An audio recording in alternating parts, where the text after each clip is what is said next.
Bonjour à tous. Alors aujourd'hui nous sommes le 3 septembre et donc en référence à un commentaire d'Adrien, parce que son sol était extrêmement compact et dur, j'avais envie de lui montrer que au bout de quelques années déjà, on peut obtenir une texture qui est comparable à celle que lui présente dans une de ses vidéos, qui a un sol extrêmement compact, qu'il n'arrive pas à décompacter avec un piochon. Ici c'est une planche qui a été créée il y a à peu près, on va dire, 3 ans maintenant, 2 ans et demi, 3 ans. À cet endroit-là, la terre n'a pas été décaissée, donc en tout cas en profondeur, et il y a juste eu des amendements de foin paille la première année, BRF la deuxième, et compost de BRF la troisième.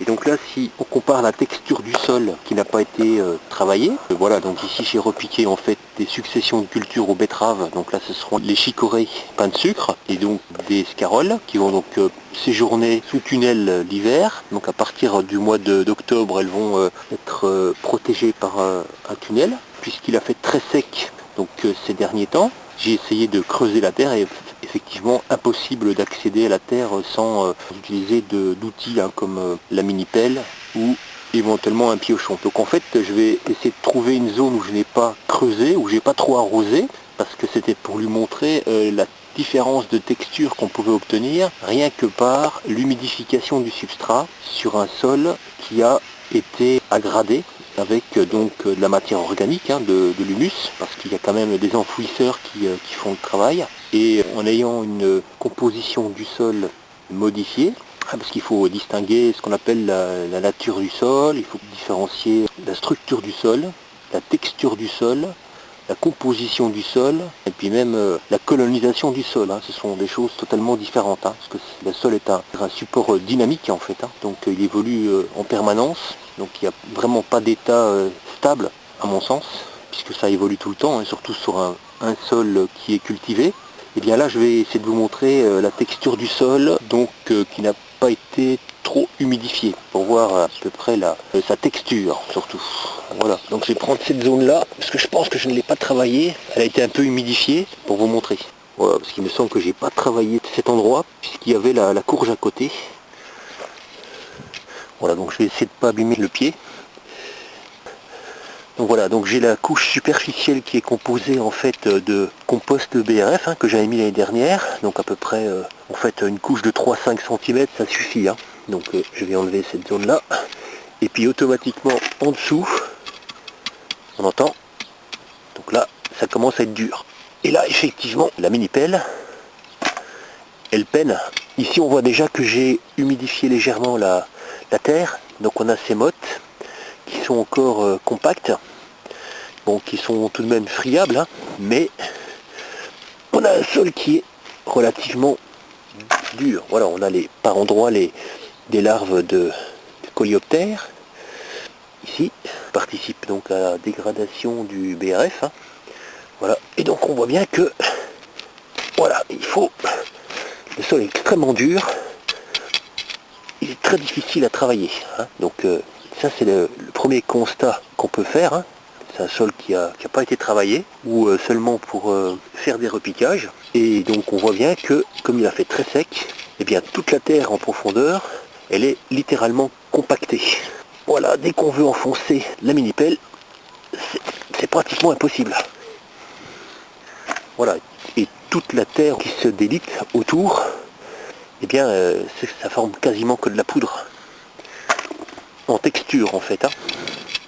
Voilà, parce qu'on ne peut pas présager de la structure ici, puisqu'on a déjà ce qu'on pourrait qualifier un sol composite, qui n'est plus exclusivement constitué d'argile et de terre, ou de terre argileuse. Il est déjà un substrat composite composé de matière organique mélangée à de l'argile. Voilà, alors maintenant on va comparer sur la même planche avec un endroit qui a juste été humidifié avec à peu près une zone de 100 cm², 10 par 10, et qui a été arrosé avec à peu près 5 à 10 litres d'eau. Alors voilà, donc là j'ai juste enlevé la couche de surface, j'ai commencé à travailler un petit peu le sol pour faire mon trou pour repiquer des plants de scaroles, et puis c'est ce qui m'a motivé pour montrer la facilité avec laquelle le sol retrouve une texture, on va dire, friable et souple, sans former des mottes épaisses collantes en fait. Donc là vous allez voir la différence. Donc voilà, donc une fois qu'on a réhumidifié le support, on a comment en fait un sol qui est extrêmement friable et très structuré en fait, hein. Ça ne forme pas un amas compact. Donc il s'est humidifié en l'espace de quelques heures quoi, et puis après quelques minutes. Donc voilà, donc là et encore donc je n'ai fait que humidifier en surface, hein, puisque faut le temps que l'humidité pénètre en profondeur. Et donc voilà, donc là je parviens sans difficulté à creuser la terre à la profondeur voulue. Donc on voit qu'on n'a pas de motte collante en fait, hein. Je vais refaire l'essai à côté. Donc voilà, et forcément dès qu'on va à 10-15 cm, bah là l'humidité n'a pas encore réussi à pénétrer, mais ce que je vais faire, je vais humidifier cette zone et on va regarder.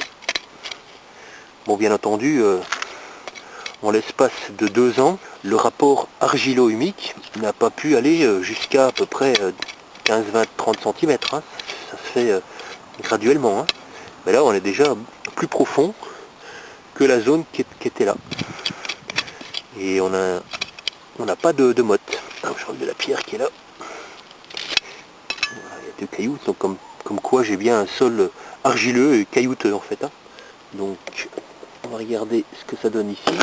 Voilà, donc idem ici, j'ai arrosé avant de creuser, mais j'ai pas encore touché le sol à cet endroit-là. Donc voilà, donc j'ai ma mini pelle qui s'enfonce sans trop de problème. J'ai quelques petites mottes, mais elles sont pas encore tout à fait humidifiées. Voilà, parce que j'avais plus arrosé cette zone-là que cette zone-là. Je n'avais pas arrosé hier soir, parce que je comptais pas mettre de laitue ici. Donc je n'ai arrosé que ce matin. Voilà, mais en fait, on voit déjà que je n'ai pas de mal pour enfoncer la mini-pelle. On a quelques petites mottes, mais bon, facile à désagréger.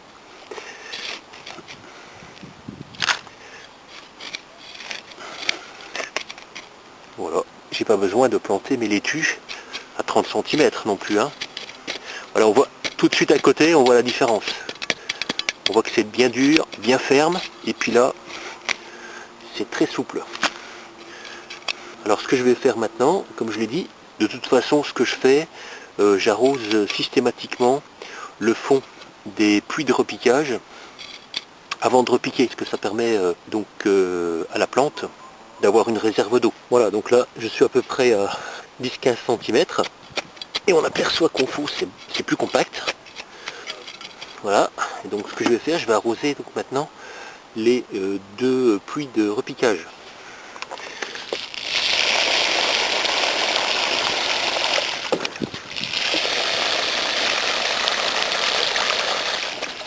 Bon, j'ai mis à peu près un demi-litre, 1 litre, hein, pas plus, par puits.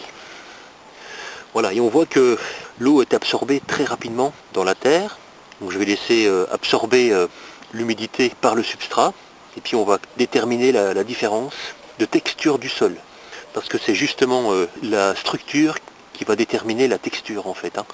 Voilà, donc on se retrouve sur le trou de départ, où j'avais versé à peu près un demi-litre, 1 litre d'eau.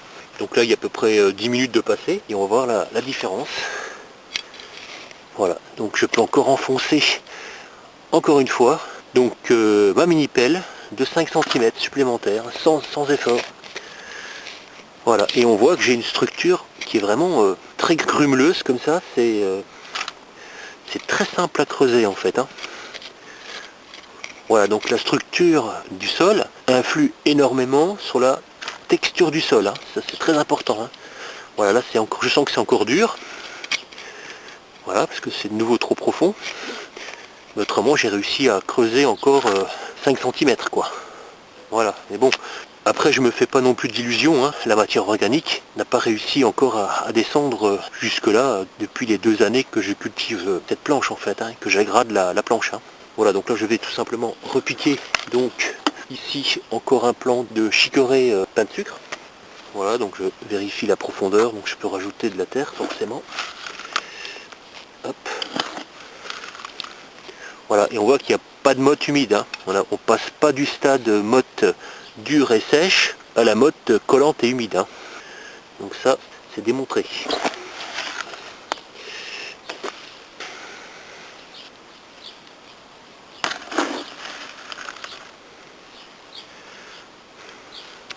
Alors par contre, ce qu'on aperçoit également, c'est qu'il n'y a pas énormément de lombric, hein, sur cette profondeur, puisque, comme je l'ai dit, il a fait trop sec, hein. Donc les vers de terre se sont réfugiés probablement à d'autres endroits ou plus profondément en fonction de leurs habitudes de vie. Voilà, alors une fois qu'on repique un plant de salade, on le serre bien. Voilà, on fait une petite cuvette. Donc une fois qu'on a bien tassé le support, réalisé la petite cuvette, et bien on arrose.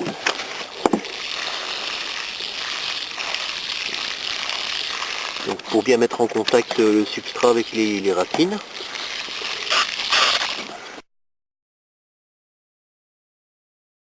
Ici j'ai l'intention de repiquer donc au centre de la planche numéro 1, donc un plant de chou qui a été repiqué donc dans un pot, et le pot mesure à peu près 25 cm. Donc si mon hypothèse qui consiste à dire qu'il faut arroser à peu près, donc c'est facile, hein, donc c'est 1 pour 1 pour 1.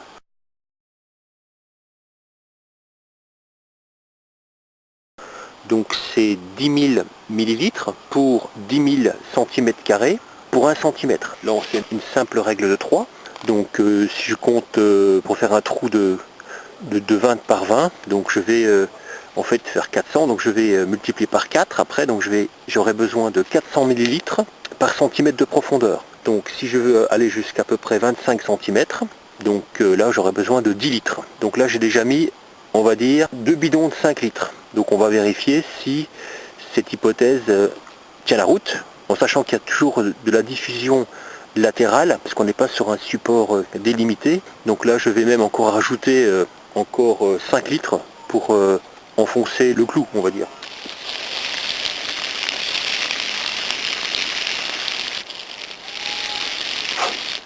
Je vais encore laisser diffuser quelques minutes. Donc après, il y aura probablement moyen donc de corréler la quantité d'eau distribuée sur la surface donnée en fonction du temps et de la profondeur atteinte. Donc là j'ai mis les 5 litres d'eau et puis il y a déjà eu à peu près, à mon avis, 10 litres, hein, en tout. Donc précédemment, donc ça fait à peu près 15 litres d'eau sur une zone d'à peu près 400 cm². On va voir jusqu'où j'ai pu humidifier la terre. Je vais d'abord enlever la couche superficielle, hein, qui n'est pas encore intégrée au sol.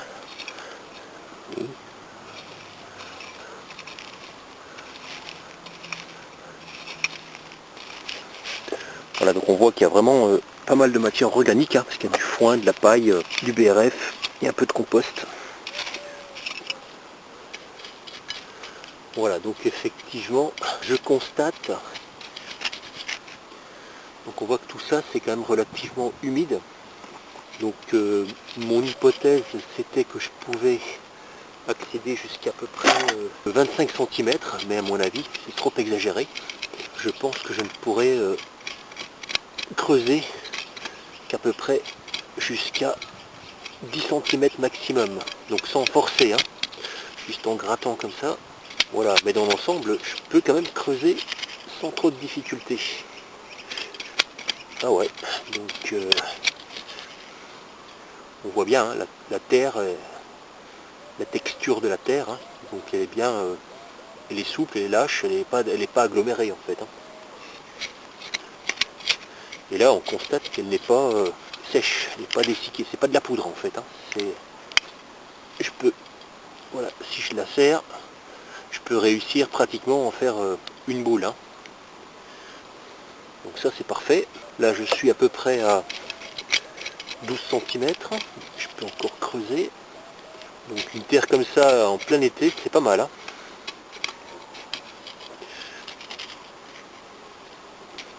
Voilà, bah, je pense que la confirmation est faite, hein. Donc à peu près cette dose-là en eau.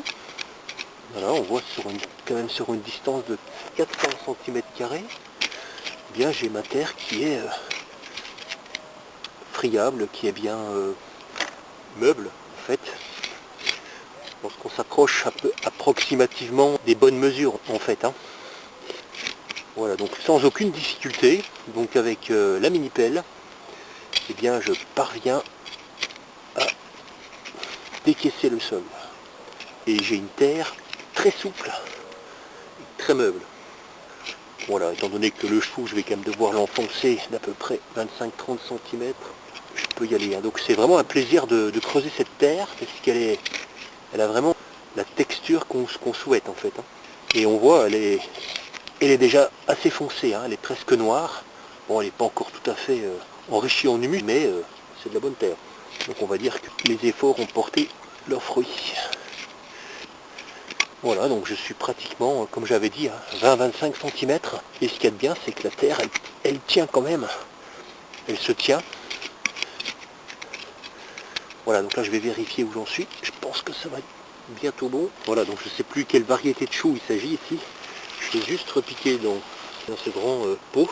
Voilà, donc c'est un chou, il faut quand même bien l'enfouir. Je pense que je peux encore creuser 5 cm. Alors voilà la texture de la terre. Ici par chance, il n'y a pas trop de cailloux. Et puis il n'y a pas non plus d'arbres à proximité. Donc il n'y a pas non plus de racines. Donc là, sur le côté, c'est déjà plus sec. Voilà, parce que là, il n'y a pas de goutteurs qui ont été installés en fin de ligne ici. J'ai même pas mis de goutteurs pour les plants d'artichaut non plus, les arrosés à la main. Donc cette zone-là n'a pas été arrosée, hein, pratiquement. C'est juste pour l'exemple ici. Voilà, par contre, pas beaucoup de vert à l'horizon. Il y a un fait, c'est qu'il n'y a pas beaucoup de matière organique à dégrader ici. Voilà, donc là je pense que c'est bon. Alors compte tenu de la saison, maintenant il n'y a pratiquement plus de puces du chou, en fait, d'altise. Donc je vais retirer la protection organza. Voici à quoi ressemble la motte. Donc, je vais la dégrader un petit peu sur les côtés comme ça, pour faciliter l'enracinement.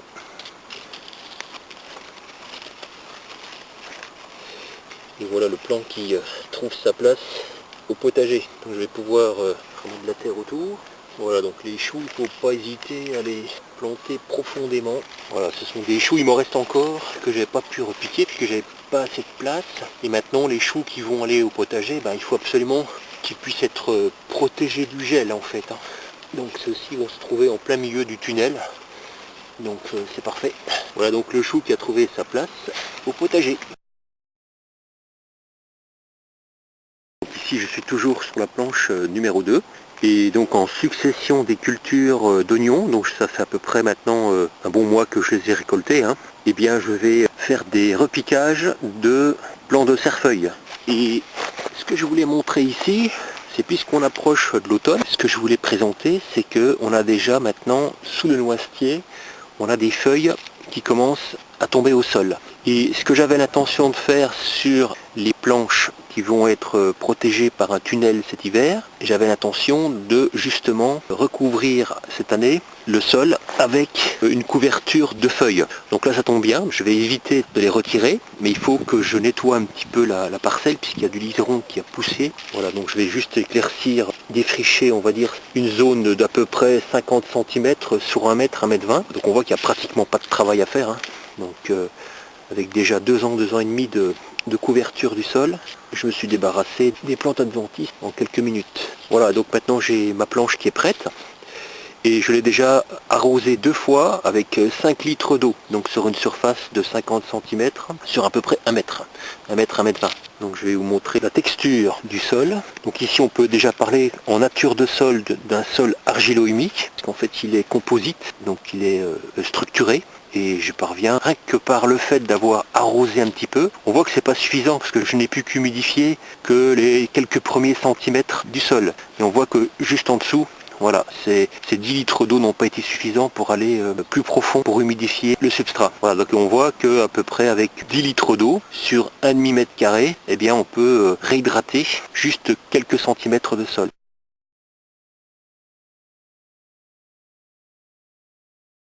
Donc quand on arrose, il faut en tenir compte, hein. Voilà, donc ce que je vais faire, je vais encore arroser 2 fois 5 litres pour aller un petit peu plus profond et on va voir la différence à un autre endroit juste à côté pour comparer.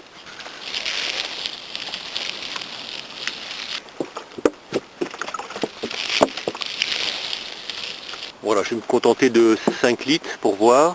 Donc là, ça fait à peu près 10-15 minutes que j'ai arrosé en surface.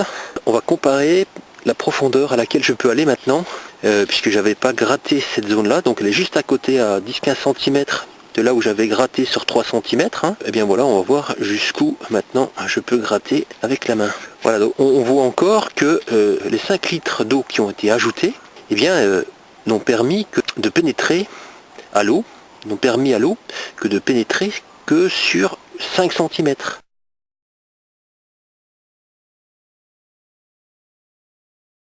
Voilà, parce que là, c'est de nouveau sec. Et là où j'avais gratté sur 3 cm, on va voir jusqu'où je peux aller. Voilà, donc ça, c'est la zone que j'avais donc gratté tout à l'heure. Et maintenant, voilà, on voit que je peux de nouveau progresser de à peu près 2-3 cm.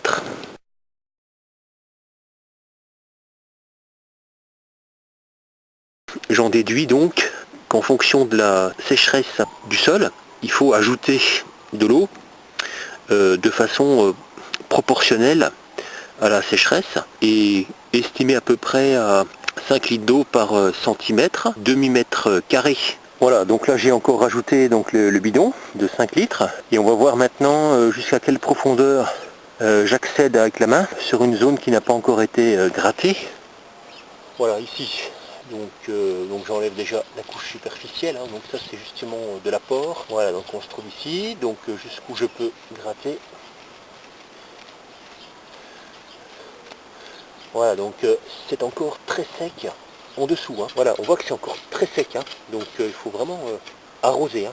Alors si je reviens sur le trou précédent, celui-ci, donc je vais voir si je peux encore progresser simplement avec les doigts. Et oui, donc voilà, donc ça c'est une technique également alternative, hein. C'est-à-dire que pour parvenir à humidifier le support progressivement en profondeur, eh bien on peut accéder par à-coups, hein. C'est-à-dire qu'on peut déjà préparer une partie des trous. C'est ce que j'avais déjà fait sur d'autres planches par exemple, avec cette pique là, ce plantoir. Donc j'enfonce la pique jusqu'à une certaine profondeur, j'écarte le trou, comme ça par un mouvement de rotation, et après j'arrose. Donc ici on va regarder si c'est possible avec le premier trou, parce que là j'ai pas regratté. Donc imaginons que j'ai effectué le trou avec le plantoir, maintenant on va vérifier si je peux encore progresser dans le sol. Alors allons-y, et oui effectivement, donc voilà, donc je peux encore progresser de 2-3 cm, hein. On voit que c'est meuble. Voilà, donc ça c'est la stratégie que j'ai déjà adoptée pour des repiquages précédents. Donc au lieu de creuser le trou, j'enfonce ma pique comme ça, je fais un espèce d'entonnoir, donc avec un mouvement de rotation, et si j'ai pas obtenu suffisamment de profondeur, donc je force pas, et bien j'arrose tout simplement. On va faire l'essai ici, donc on y arrive en fait sans forcer, hein. Voilà, je remplis le petit trou, là également, et là également. Je laisse absorber l'humidité à peu près 5-10 minutes, hein, pas plus. Hein. Donc ici on va regarder jusqu'où je peux maintenant enfoncer le plantoir. Donc voilà, je peux encore gagner 4-5 cm hein, facilement. Voilà, que j'ai pas touché, hein, j'ai juste arrosé. Et c'est pareil. Donc je peux encore enfoncer le plantoir de 5 cm. Donc voilà, donc là en fait moi ce que je fais, je ne creuse pas donc avec la mini pelle hein, maintenant sur les planches, puisque j'ai une technique qui me permet d'effectuer mes puits de repiquage sans creuser. Ici c'était juste pour la démonstration en fait. Hein. Voilà, donc je vais répartir les plans à 10 cm entre chaque rang et sur un même rang. Donc je procède de cette façon-ci maintenant, hein. Donc comme je l'avais déjà présenté pour les petits pois. Et l'avantage également, c'est que je peux laisser la couverture en place, hein. Je ne me préoccupe pas de la couverture. Donc là j'ai déjà fait les 2 premiers trous à 10 cm d'écart. Donc là je vais en faire encore 2 ici et puis 2 là. Bon, j'ai mon petit repère qui est la poignée, voilà. Donc 10-15 cm sur un même rang. Voilà, donc là je peux enfoncer la pique sans trop d'effort. Et puis quand j'ai effectué le trou, je peux encore l'enfoncer un petit peu pour élargir donc le cône. Je fais pareil ici, donc là c'est à vue de nez maintenant. Voilà, sans forcer, hein, sincèrement. Voilà, et puis là, je peux encore enfoncer un petit peu, vu la dimension de mes godets. Donc une fois les trous effectués, bien là je vais encore les humidifier, hein, donc bien les arroser, avant de procéder au repiquage.